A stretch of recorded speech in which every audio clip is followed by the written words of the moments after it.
देव आत्मा आहे आणि त्याच्या उपासकानं त्याची उपासना आत्म्याने व खरेपणाने केली पाहिजे. रात्र सरत येऊन दिवस जवळ आला आहे, म्हणून आपण अंधकाराची कर्मे टाकून द्यावी आणि प्रकाशाची शस्त्रसामग्री धारण करावी. प्रार्थना करूया. हे कृपाळू परमेश्वर देवबापा, सप्ताहभर सांभाळून पुन्हा एक वार नवीन सप्ताहामध्ये सुखरूपपणे तू आम्हाला घेऊन आलास, याबद्दल आम्ही तुझे मनापासून आभार मानतो. सप्ताहभर लागणारी शक्ती, सामर्थ्य, मार्गदर्शन, आरोग्य तू आम्हाला पुरवलेलं आहेस, याहीबद्दल तुझे आभार मानतो. सप्ताहभर हे पित्या तुझ्या विश्वासामध्ये आम्हाला स्थिर आणि दृढ राखलंस, याही तुझ्या दयेबद्दल तुझे मनापासून आभार मानतो. आगमन समयामध्ये प्रवेश तू आम्हाला करू दिलास, त्याहीबद्दल आम्ही तुझी उपकार स्तुती करतो.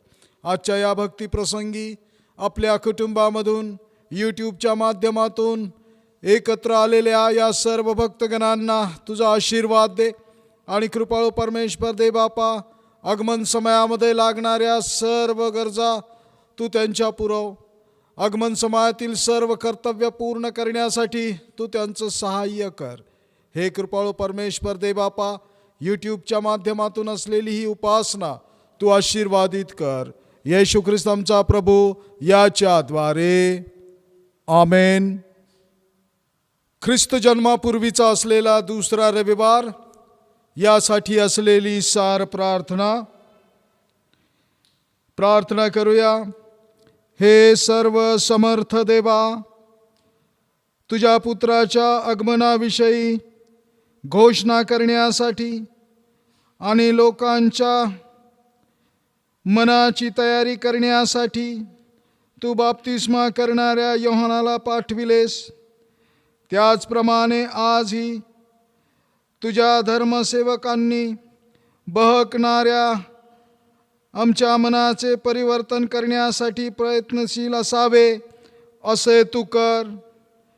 आम्ही प्रीतीचा मार्ग निवडावा, तुझ्या आज्ञांचं पालन करावे आणि न्यायदिनी ख्रिस्ताकडून निर्दोष ठरविले जावे, असे तू कृपेने कर. तू सर्व पवित्र, तुम्ही असं असणारा व सर्व काळ राज्य करणारा एकमेव देव आमचा प्रभू येशू ख्रिस्त याच्याद्वारे, आमेन. मंडळीसाठी सूचना आहेत. मंडळीला सूचित करण्यात येते की येणाऱ्या रविवारीही अशाच प्रकारचा शॉर्ट व्हिडिओ आपल्यासाठी तयार करण्यात येणार आहे. यूट्यूबच्या या चॅनलला जर आपण सबस्क्राईब केलेलं नसेल तर ही सेवा आपल्या स्क्रीनवर दिसत आहे. सबस्क्राईब करा, लाईक करा आणि शेअर करा. ही तुमची सेवा आहे. अवश्य चॅनलला सबस्क्राईब करा. येणाऱ्या रविवारी चर्चची उपासना देखील नियमित वेळेवर होणार आहे. या प्रसंगी रेव्हरंड R.P. राठोड पाळक साहेब देवाच्या वचनाची सेवा चर्चमधून यूट्यूबच्या द्वारे करणार आहेत. नाताळाची कार्यक्रम यावर्षी न होण्याचं चिन्ह आहे, परंतु नाताळ सणानिमित्त गवानी स्पर्धेचं आयोजन करण्यात आलेलं आहे. गवानीच्या बाबत सूचित करण्यात येते की ज्या परिसरामध्ये गवानी तुम्ही तयार करणार आहात त्या गवानीची नोंदणी तुम्हाला येणाऱ्या रविवारी दुपारी 2 वाजेपर्यंत चर्चमध्ये करायची आहे. त्या नोंदणीमध्ये संबंधित एरियाचं नाव आणि गवानीचे जे पदाधिकारी आहेत त्यांची नावं आमच्यापर्यंत येणाऱ्या रविवारी दुपारी 2 वाजेपर्यंत नोंद करायची आहेत. त्यानंतर आलेल्या गवानींच्या नावांची नोंद स्पर्धेमध्ये करण्यात येणार नाही. आकर्षक बक्षीस यासाठी ठेवण्यात आलेलं आहे जे पुढील रविवारी डिक्लेअर करण्यात येईल. त्याचप्रमाणे 19 तारखेला चर्चच्या मंडळीच्या वतीनं मंडळीतील गरजू विधवांसाठी विधवा सन्मान साडीचं आयोजन करण्यात आलेलं आहे. 10:30च्या चर्च भक्तीनंतर आपल्या शेजारच्या हॉलमध्ये हा छोटासा कार्यक्रम घेण्यात येणार आहे. चर्चच्या सर्व गरजू विधवांना याचं आमंत्रण आहे. आपण चर्चनंतर या ठिकाणी थांबावं आणि आपल्या सन्मानाचा स्वीकार करावा. आपले दान दशांश देण्यासाठी आपल्या चर्चचा QR कोड या ठिकाणी दिसत आहे, त्याचा वापर तुम्ही करू शकता. तसेच या बाजूला चर्चचा अकाउंट नंबर आणि अकाउंट्सचे सर्व डिटेल्स आपल्याला स्क्रीनवर दिसत आहेत. यांचा उपयोग करून आपले दान दशांश विशेष दान डोनेशन्स आपण डिरेक्टली चर्चच्या खात्यामध्ये जमा करू शकता. त्याचप्रमाणे कॅरल सिंगिंगचं आयोजन चर्चनं हाती घेतलेलं आहे. सोमवारपासून म्हणजे उद्यापासून कॅरल सिंगिंगला परिसरनिहाय सुरुवात करण्यात येणार आहे आणि पुढील 5 दिवस कॅरल सिंगिंग असणार आहे. 5 दिवसापैकी कोणत्याही दिवशी आपल्याकडे कॅरल सिंगिंग ग्रुप येऊ शकतो, याची मंडळीनं नोंद घ्यावी. उद्यापासून म्हणजे दिनांक 13 पासून 13/12/2021 पासून कॅरल सिंगिंगला सुरुवात होत आहे. सर्वांना तारणाऱ्या प्रेमळ प्रभू येशू ख्रिस्ताच्या नावात सलाम करतो आणि यूट्यूबच्या माध्यमातून असलेल्या क्राइस्ट चर्च CNI छावणीच्या या शॉर्ट व्हिडिओमध्ये तुम्हा सर्वांचं स्वागत करतो. लॉकडाऊनच्या काळामध्ये आपण यूट्यूबच्या माध्यमातून उपासनेमध्ये सहभागी झालेला आहात. आता लॉकडाऊन संपलेला आहे आणि शासनाच्या नियमांचं पालन करून आपण सर्वजण चर्चेसमध्ये येऊ शकत आहात. चर्चेसमध्ये आपण येत आहात, नियमांचं पालन करत आहात, त्याबद्दल देवाचे आभार मानतो. शासनाचे नियम असल्यामुळे लिमिटेड जणांना चर्चमध्ये येता येतं आणि बरेचसे सभासद चर्चमध्ये आजही येऊ शकत नाही. त्यांच्यासाठीही देवाचं वचन दर रविवारी असावं या उद्देशानं हा शॉर्ट व्हिडिओ प्रसारित करण्याचं आम्ही ठरवलं आणि त्याप्रमाणे आज मी तुमच्यासमोर उपस्थित आहे. चर्च ऑफ नॉर्थ इंडियानं दिलेल्या या सप्ताहाच्या थीमकडे थोडका वेळ मी तुमचं लक्ष केंद्रित करणार आहे आणि या सप्ताहासाठी आमच्या मननासाठी आणि चिंतनासाठी जे थीम चर्च ऑफ नॉर्थ इंडियानं दिलेलं आहे ते थीम म्हणजे दुसरं तिसरं काही नसून बाप्तिस्मा करणाऱ्या योहानाचा संदेश हे आहे. बाप्तिस्मा करणाऱ्या योहानाबद्दल यशायानं आपल्या ग्रंथामधून भाकीत केलेला आहे. ख्रिस्ताच्या पूर्वी ख्रिस्ताची साक्ष देण्यासाठी देवानं पाठवलेला हा दूत असं त्या ठिकाणची बाप्तिस्मा करणाऱ्या योहानाबद्दल असलेलं भाकीत आहे. आणि योहानानं देवानं दिलेली जबाबदारी अतिशय काटेकोरपणे, निर्भीडपणे, न घाबरता पूर्ण केलेली आहे. शास्त्रपाठ आज आपण या ठिकाणी वाचन केलेली नाही, परंतु यशाया नामक ग्रंथ याचा 35वा अध्याय आहे.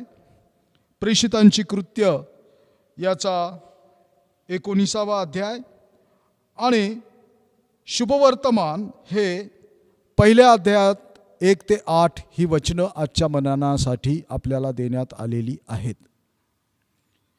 आणि या तिन्ही शास्त्रपाठामधून योहान, त्याचं कार्य, त्याचं शिक्षण, त्याचा संदेश याबद्दलचा उल्लेख तुम्हाला प्राकर्षानं जाणवेल, पाहायला मिळेल, अभ्यासाला मिळेल. योहान देवाची योजना होती ख्रिस्तापूर्वी ख्रिस्ताचा मार्ग सुरळीत करण्याकरिता आणि योहानानं ती जबाबदारी अतिशय चांगल्या रीतीनं पूर्ण केली. जबाबदारी पूर्ण करत असताना आलेल्या सर्व संकटांना, आलेल्या सर्व समस्यांना, आलेल्या सर्व प्रसंगांना अतिशय खंबीरपणे देवाच्या या सेवकानं तोंड दिलेलं आहे. बाप्तिस्मा करणाऱ्या योहानाच्या सेवेबद्दल एक परखड स्पष्ट वक्ता म्हणून अनेकानं उल्लेख केलेला आहे. त्याचा संदेश हा पश्चातापाभोवती फिरणारा आहे. माणसानं अंधकाराची कर्मे टाकून द्यावीत आणि पावित्र्यानं जीवन जगावं यासाठी त्याचे सर्व संदेश होते. आणि हे संदेश देत असताना कधी कधी अतिशय कडक भाषेचाही उपयोग त्याला करावा लागला. एका ठिकाणी त्यानं संबंधित लोकांना सापांची पिलं असं संबोधलेलं आहे. अर्थात पश्चातापाची नुसती वरवर देखावा दाखवणारे जे लोक होते त्यांच्याबद्दल अतिशय परखडपणे बाप्तिस्मा करणारा योहान बोललेला आहे. पश्चातापास योग्य अशी फळं द्या असं संत पौल त्याच्या पत्रामध्ये सांगतो. परंतु तत्कालीन बाप्तिस्मा करणाऱ्या योहानाच्या काळामध्ये वरपांगी काहीतरी वरवर आपल्या वर्तनाचं दर्शन करून किंवा आपल्या वरवरच्या वर्तनानं मी पश्चाताप केलेला आहे असं दर्शवणारा मोठा समुदाय त्या ठिकाणी होता. केवळ एक विधी म्हणून भीतीमुळे योहानाच्या संदेशाकडे वळणारा हा समुदाय होता. आणि अशांना योहानानं म्हटलं, अहो सापाच्या पिलांनो, भावी क्रोधापासून पळावयास तुम्हाला कोणी शिकवलं? कारण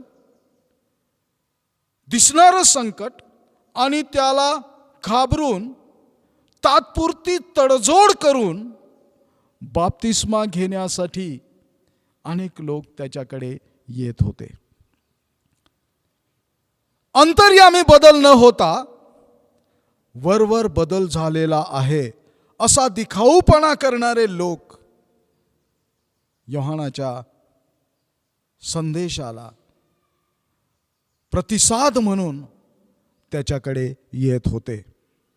आणि मोठा जमाव त्याच्याकडे येत होता. आणि त्यानं हाच संदेश दिला की पश्चाताप करा, कारण देवाचं राज्य जवळ आलं आहे. यहुदी समाजामध्ये राजकीय दृष्टीनं, धार्मिक दृष्टीनं वेगवेगळे गट अस्तित्वात होते. राजकीय दृष्टीनं आमच्याकरिता मसीहा येणार आहे अशी वाट पाहणारा एक गट होता. आणि पापामधून आमची मुक्त करण्याकरता मसीहा येणार आहे असाही अतिशय अल्प छोटासा गट होता. परंतु बहुतांशी लोक राजकीय डावपेचामधून, राजकीय अडचणींमधून, राजकीय अत्याचारामधून सोडवणारा मसीहा आमच्याकरता येणार आहे याची वाट पाहणारा होता.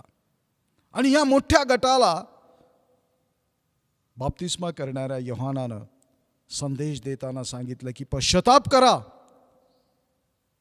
अर्थात आत्मिक दृष्टीनं तुमचं मूल्यमापन करणारा येणार आहे, जणू काय असं बाप्तिस्मा करणाऱ्या योहानानं तत्कालीन लोकांना दिलं, तत्कालीन लोकांना सांगितलं. आणि त्याप्रमाणे अनेक लोक देवाच्या राज्यामध्ये सहभागी होण्याकरता आणि अनेक लोक देवामध्ये सहभागी होण्याकरता त्याच्याकडे येत होते.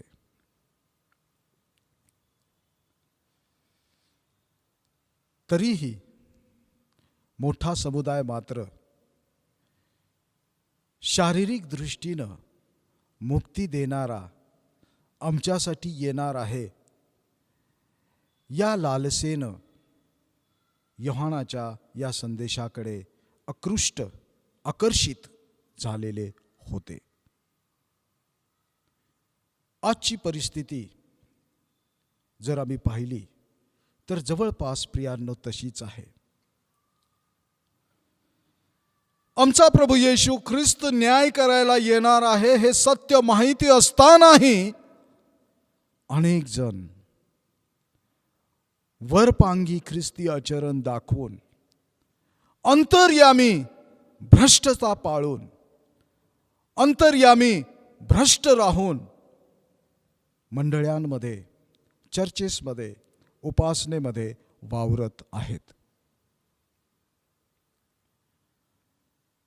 आम्ही पश्चाताप केलेला आहे असं ते भासवतात, परंतु अंतर्यामामध्ये,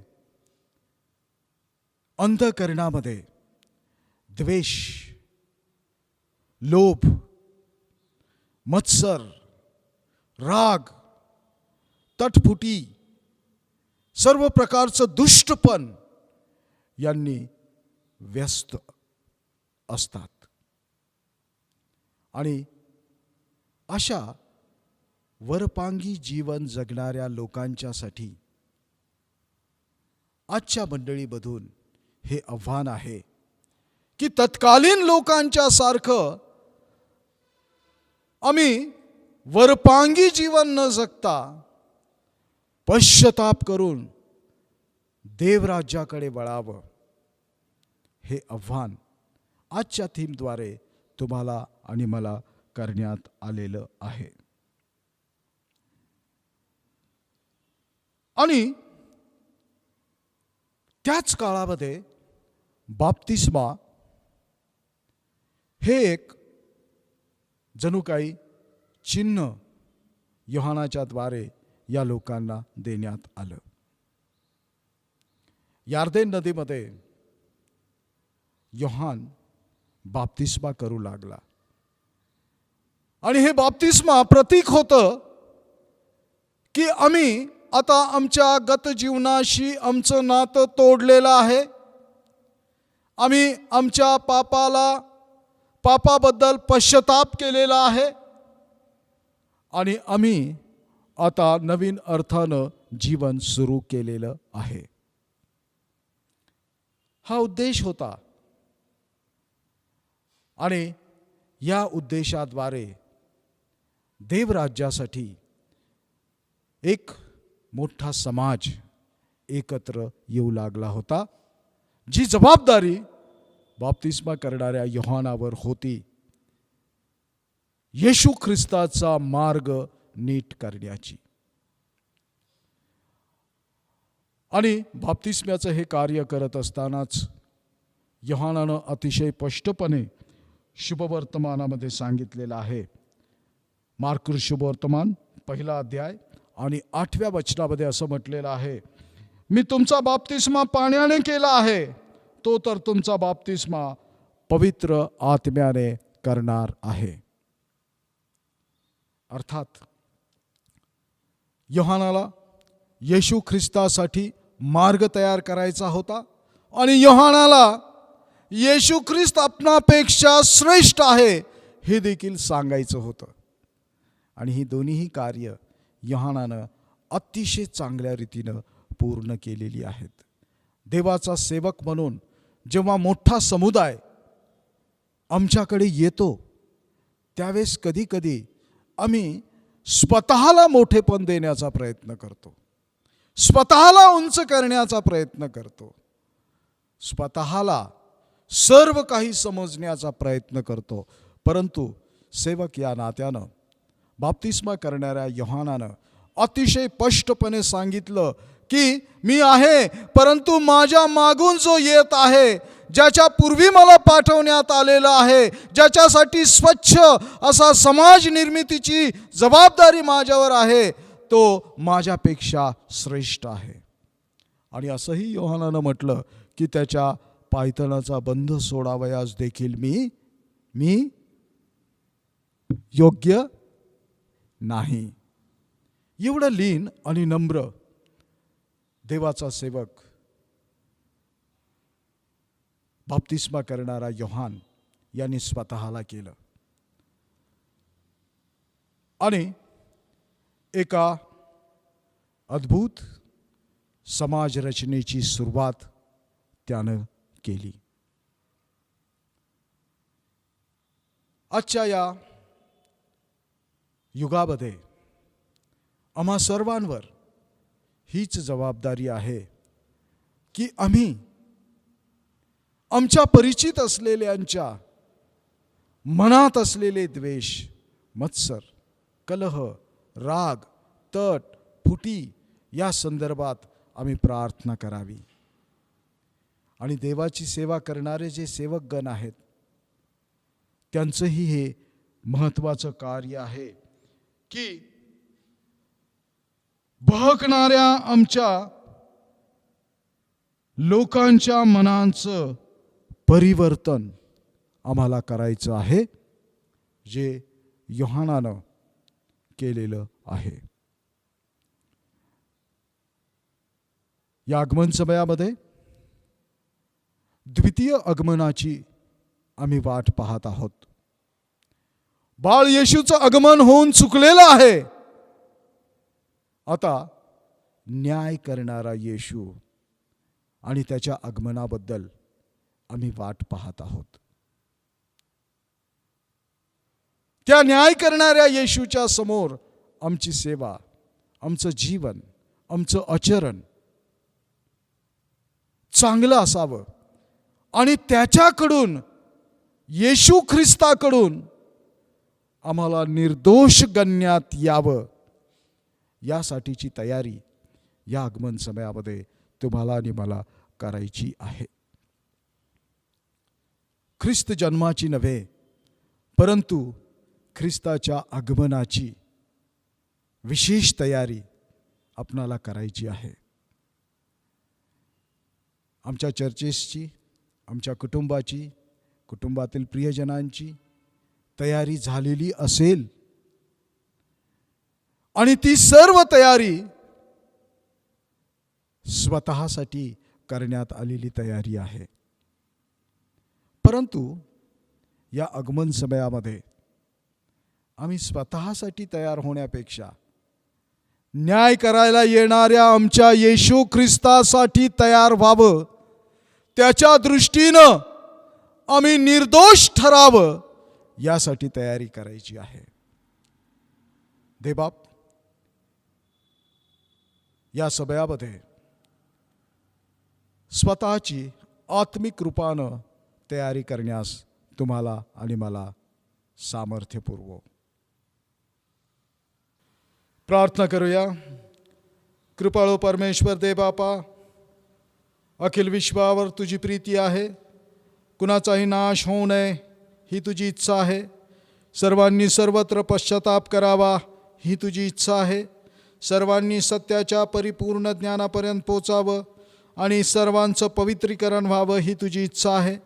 आणि त्याच तुझ्या इच्छेपूर्तीकरिता बाप्तिस्मा करणाऱ्या योहानाला तू या जगामध्ये ख्रिस्तापूर्वी पाठवलेलं होतंस. प्रेमळ पित्या, ती सेवा त्यानं केलेली आहे. आजच्या परिस्थितीमधून अनेकांना या वाईट मार्गातून, अनेकांना या वाईट कृत्यांमधून बाजूला सारण्याची जबाबदारी तुझी लेकरं, तुझे विश्वासणारे या नात्यानं तू आम्हावर दिलेली आहेस. ती पूर्ण करण्यासाठी, अनेकांची मने तुझ्याकडे वळवण्यासाठी तू आमचं सहाय्य कर. हे कृपाळू परमेश्वर देवबापा, विविध प्रकारच्या विषाणूंमुळे सध्या संपूर्ण जग व्यतीत झालेलं आहे, चिंताक्रांत आहे. प्रभुजी, या सर्व व्हायरसेसपासून विश्वाचं तू रक्षण कर. विश्वामध्ये संचार करणाऱ्या सर्व मानवजातीला तुझा आशीर्वाद, तुझी शांती आणि तुझं आरोग्य प्रदान कर. आम्ही प्रार्थना करतो आमच्या भारत देशासाठी, आमचे राज्यकर्ते, आमचे पंतप्रधान, आमचे राज्यपाल आणि सर्व मंत्रिमंडळ, या सर्वांना तुझा आशीर्वाद दे. आमचं महाराष्ट्र शासन, आमचे मुख्यमंत्री, आमचे पालकमंत्री, शहरांचे सर्व आमदार, खासदार, या सर्वांना आणि इतर सर्व लोकप्रतिनिधी यांना तुझं आरोग्य दे. आम्ही प्रार्थना करतो सर्व वैद्यकीय यंत्रणा, सर्व पोलीस यंत्रणा, सर्व आर्मी आणि त्यांचे पदाधिकारी, या सर्वांना तुझं संरक्षण आणि आरोग्य दे. प्रेमपित्या, या सर्व व्हायरसेसपासून त्यांचं आणि त्यांच्या परिवारजनांचं तू रक्षण कर. आम्ही प्रार्थना करतो चर्च ऑफ नॉर्थ इंडियासाठी, आमचे moderator, vice moderator, church of north इंडियाचे सर्व पदाधिकारी, सर्व सिनडची कार्यकारिणी, या सर्वांना तुझा आशीर्वाद दे. तुझं हे ऐक्य सदैव अबाधित असं राखण्यास या सर्वांचं सहाय्य कर. CNIच्या माध्यमातून जे विविध धर्मप्रांत एकत्रित आलेले आहेत त्या सर्व धर्मप्रांतांचे बिशप साहेब, त्यांच्या कार्यकारिणीज आणि मंडळांनाही तू आशीर्वादित कर. मराठवाडा धर्मप्रांत, आमचे बिशप साहेब सन्मान्य राईट रेव्हरंट M.U. कसाब, त्यांना सहकार्य करणारी मराठवाडा धर्मप्रांताची कार्यकारिणी पदाधिकारी, या सर्वांना तुझा आशीर्वाद दे, कृपा दे. प्रेमपित्या धर्मप्रांताला पुढे आणि पुढे घेऊन जात असताना सर्वांना नवीन योजना आणि उत्तम विचार तू प्रदान कर. आम्ही प्रार्थना करतो धर्मप्रांत अंतर्गत असणाऱ्या सर्व मंडळ्या ज्या खेड्यापाड्यातून आहेत, शहरी भागातून आहेत, या मंडळांची सेवा करणारे सर्व आचार्यगण, सुवार्तिक, मिशनरीज, या सर्वांना तुझा आशीर्वाद दे. आणि प्रेमपित्या या सर्व मंडळांमध्ये तुझं ऐक्य सदैव असू दे. मंडळांमधील सर्व वाईट विचारसरणी दूर करण्यासाठी सर्वांचं तू सहाय्य कर अशी प्रार्थना करतो. आम्ही विनंती करतो क्राइस्ट चर्च मंडळीसाठी, मंडळीमधून जे आजारी आहेत त्या सर्वांसाठी, मंडळीमधील जे ज्येष्ठ आहेत त्यांच्यासाठी, मंडळीमधून ज्या गरोदर स्त्री आहेत, जी लहान लहान बालकं आहेत त्यांच्यासाठी, या सर्वांना तुझं संरक्षण, आरोग्य तू दे. आणि प्रेमळ पित्या तुझं गौरव या मंडळीद्वारे होऊ दे. या मंडळीची सेवा करत असताना आम्हा आचार्यांना सहकार्य करणारी पास्टरेट कमिटी, सन्मान्य सचिव, सन्मान्य खजिनदार आणि सर्व पास्टरेट कमिटीचे सदस्य, या सर्वांना आरोग्य आणि सामर्थ्य दे. त्याचप्रमाणे सर्व ऑल्टर बॉईज, त्याचप्रमाणे चर्चचे सेवक, चर्च महिला मंडळ, तरुण संघ, संडे स्कूल, विद्यार्थी, शिक्षक आणि पालक, या सर्वांना तुझा आशीर्वाद दे. यूट्यूबच्या माध्यमातून तुझी सेवा करणारे आणि तुझं पवित्र वचन प्रत्येक कुटुंबामध्ये पोहोचवण्यास हातभार लावणारे सन्मान्य प्रशांतदादा तिडके, त्यांचा परिवार, त्याचप्रमाणे आशिष मंडलिक, त्यांचा परिवार, त्याचप्रमाणे कुणाल मंडलिक आणि त्यांचा परिवार, या सर्वांना तुझा आशीर्वाद दे. आणि प्रेमळ पित्या हे कार्य करत असताना लागणारे सर्व प्रकारचं आरोग्य, शक्ती आणि सामर्थ्य तू त्यांना दे.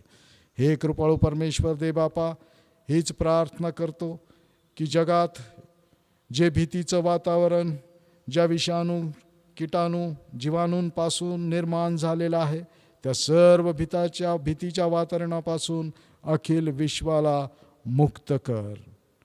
प्रार्थना, विनंती आणि मध्यस्थी आमचा धन्य तारक प्रेमळ प्रभू येशू ख्रिस्त याच्या पवित्र आणि थोर नावात करतो म्हणून तू ऐक. आमेन. हे आमच्या स्वर्गातील बापा, तुझे नाम पवित्र मानिले जाओ, तुझे राज्य येऊ, जसे स्वर्गात तसे पृथ्वीवरही तुझ्या इच्छेप्रमाणे हो. आमची रोजची भाकर आज आम्हास दे, जशी आम्ही आमच्या अपराधांची क्षमा करतो तशी तू आमच्या अपराधांची क्षमा कर. आणि आम्हास परीक्षेत आणू नकोस, तर आम्हास वाईटापासून सोडो, कारण की राज्य, सामर्थ्याने गौरव ही सर्व का तुझीच आहेत. आमेन. आणि आता सर्व बुद्धी सामर्थ्याच्या पलीकडे असलेली देवानं दिलेली शांती तुमची अंतःकरणे व मने देवाचा आणि त्याचा पुत्र आमचा प्रभू येशू ख्रिस्त याच्या ज्ञानात आणि प्रीतीत राखो. आणि सर्व समर्थ देव, पिता, पुत्र आणि पवित्र आत्मा याचा आशीर्वाद तुम्हावर असो आणि सदा सर्वदा तुम्हा सह राहो. आमेन.